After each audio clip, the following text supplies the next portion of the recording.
MovieWeb.com.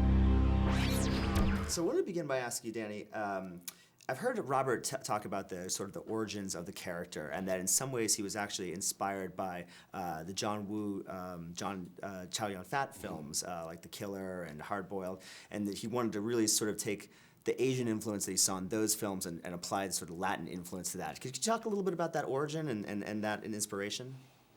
Replacement killers.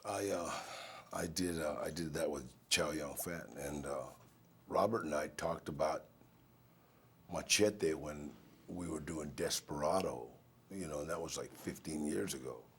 And he kind of liked the way people just kind of gravitated towards me because nobody knew who Antonio Banderas was in Mexico, and he was a star. And Robert, he'd be standing there, and all these people would come around me and ask me for autographs and pictures and stuff. And so Robert just kind of like started talking about this character to me, and I loved him. You know, I mean, I didn't know he was thinking about me as the character, you know, but then as we worked together and stuff, I started realizing, wait a minute, this guy's training me for this character, you know, and a lot of times Robert tells me stuff like, stop acting, you know what I mean? And because it's like, there's a certain realism, I guess, that I bring to a character that is supposed to be hard and tough and mean, and Robert likes that. You know, he likes the kind of real stuff.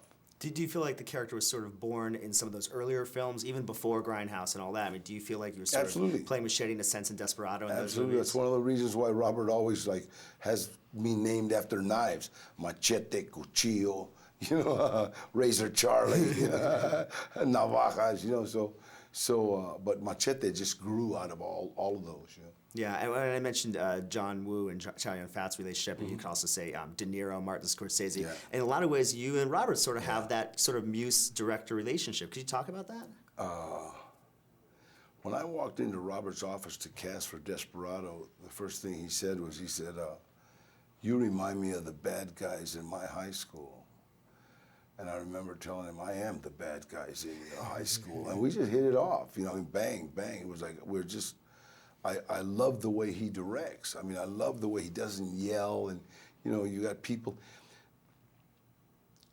I've noticed with directors, I've been in this business since 1985, a lot of directors have to see what they want. So you do 8, 9, 10, 11, 12, 13 takes, you know, and because the director hasn't seen it yet. And Rodriguez, and I've found that most directors that have read his book, Rebel Without a Crew, they kind of learn how to utilize time, and they learn to know what they want. So they set that up, and then bang, bang, move it on, you know. And so it's not you're not doing the same thing over and over and over again. You know, you're doing it 1, 2, 3 times, and then the others, you've utilized time, so the other shot is already being set up. So you're not gonna wait an hour, hour and a half. It's like, you know, how long we got? 15 minutes, you know. So for an actor like me, especially, that likes to keep moving, I hate sitting in a trailer. It reminds me of a prison cell, you know what I mean? So like I very rarely am in a trailer. I'll like be walking around the set, and Robert knows that. So the sets, he'll say, go to that other set, Danny, after I've shot this one, because I'm already ready to shoot this other one, you know. So it's a bang, bang, bang, bang, instead of that, you know, when you got a $60 million budget, you know, it's like you need I'd like a chai latte with soy. So you move on to the next one, and you're already mentally preparing for that while he's setting what the crew is setting up. Yeah. Well, that's great. In this film, you have some, I mean, you know, they say every hero is only as good as his villains, and you have some of the great villains between Robert De Niro, Steven Seagal, Jeff Fahey, and Don Johnson. Tell me, and I know you were friends with Robert De Niro previously, right? I did Heat with Robert De Niro. And it was just so hard for me to think of myself as the lead in the movie with Robert De Niro and the cast. You know?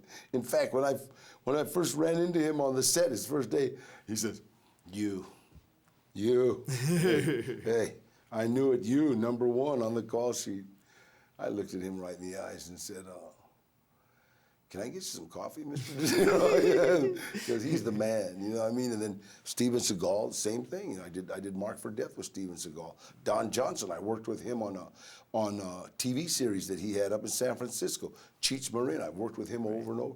You know, so I've worked with all these actors. And so once Robert Rodriguez got De Niro, you know, to play the senator, then everybody just wanted to climb aboard. Who doesn't want to work with Robert De Niro? Absolutely. Was it kind of a homecoming then, since you had worked with all these guys fun. before? It was just fun. Everybody's touching touches, and Robert De Niro met my son again, and him and my son hit it off. My son met Robert De Niro on Heat when my son was like 9 years old. Okay. And I introduced him, Robert, it's my son Gilbert. Gilbert, this is Robert De Niro. And Robert De Niro goes, hi, Gilbert. And my son, 9 years old, goes, you talking to me? You talking to me? You must be talking to me.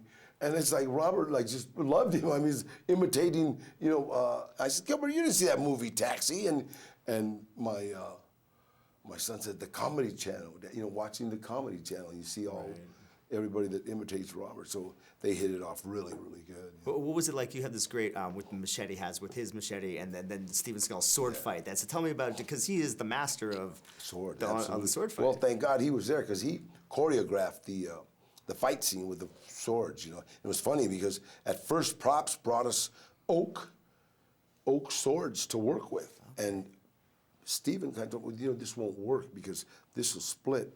And the prop guy said, well, that's oak. That's not going to split. Bam! He just broke it. I mean, he didn't hit anything. He just snapped it and just snapped, you know. And so, okay, I'll go make aluminum. And then, and I mean, it's really easy to work with him with swords, because you know, I mean, he can bring that sword right here and stop it. Yeah. You know, so he was amazing. You know, you're in safe hands. You're working with a master. Yeah. Total world-renowned sword fighter. You know, so you know, he hits you, he cuts you. It's kind of like, wow.